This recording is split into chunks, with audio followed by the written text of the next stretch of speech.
মোজাম্মেল হোসেন আপনি জানতে চেয়েছেন, প্রতিবন্ধী শিশুরা কি বাবা মায়ের পাপের ফসল? প্রতিবন্ধী শিশুরা কখনোই বাবা বা মায়ের কিংবা বাবা মা উভয়ের কোনো পাপের ফসল হতে পারেন না।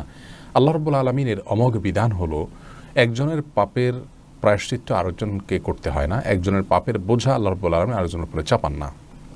বাবা মা যদি পাপ করে থাকেন তো তাদের পাপ তাদেরকে পাবে, তাদের পাপের কারণে সন্তান প্রতিবন্ধী হবে এমন কোনো কথা ইসলামী শরীয়ত অ্যালাউ করেন। এটা সম্পূর্ণ ভুল এবং কুসংস্কারাচ্ছন্ন একটি বিশ্বাস। এই বিশ্বাস থেকে আমাদেরকে বেরিয়ে আসতে হবে যদি কারোর মধ্যে বিশ্বাস থাকে।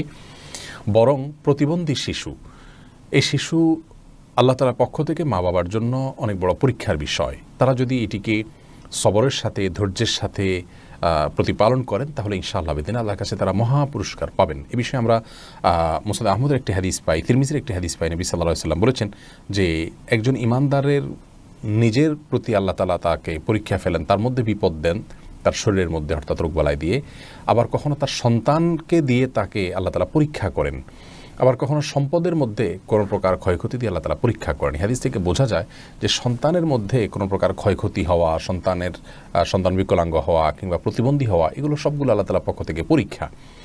আর এই পরীক্ষা যদি কেউ সবর করতে পারেন এবং আল্লাহ তাআলার এই পরীক্ষায় উত্তীর্ণ হওয়ার চেষ্টা করেন, আল্লাহর সিদ্ধান্তকে মেনে নেন এবং এই কষ্টকে সহ্য করেন আল্লাহ তাআলার ফয়সালার প্রতি সন্তুষ্টির কারণে, তাহলে আল্লাহ রাব্বুল আলামিনের সাথে এই ব্যক্তি সাক্ষাৎ করবে কিয়ামতের ময়দানে এমত অবস্থায় যে তার কোনো গুনাহ থাকবে না। হাদিসটি তিরমিজিতে বর্ণিত হয়েছে।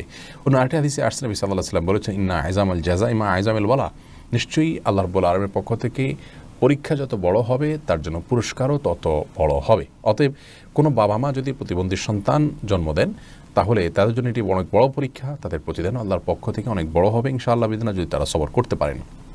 মুসনাদ আহমদের এক বর্ণনায় এসছে যে নবী সাল্লাল্লাহু আলাইহি ওয়াসাল্লাম বলেছেন, কোনো ব্যক্তি যখন অসুস্থ হয়, রুগ্ন হয় বা তার শরীরে কোনো ত্রুটি থাকে, কোনো প্রকার প্রতিবন্ধকতা থাকে, তখন আল্লাহ রাব্বুল আলামিন ফেরেশতাদেরকে বলেন যে আমার বান্দা যতটুকু আমল করতে পারে এই তার প্রতিবন্ধকতা নিয়ে সেটুকু তোমরা লিপিবদ্ধ করো তার জন্য।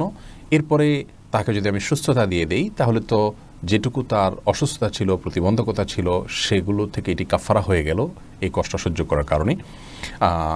তার কোনো গুনাহ, ভুল, ত্রুটি, বিচ্যুতি ইত্যাদি থাকলে সেগুলো আল্লাহ কাফারা দিয়ে দিবেন। আর যদি সেই ব্যক্তি অবস্থায় মৃত্যুবরণ করে তবু আল্লাহ তাআলা তার প্রতি অনুগ্রহ করবেন, রহমত করবেন এবং তাকে মাগফিরাত নসিব করবেন। অতএব বিকলাঙ্গ হওয়া এটা কোনো দোষের বিষয় নয়।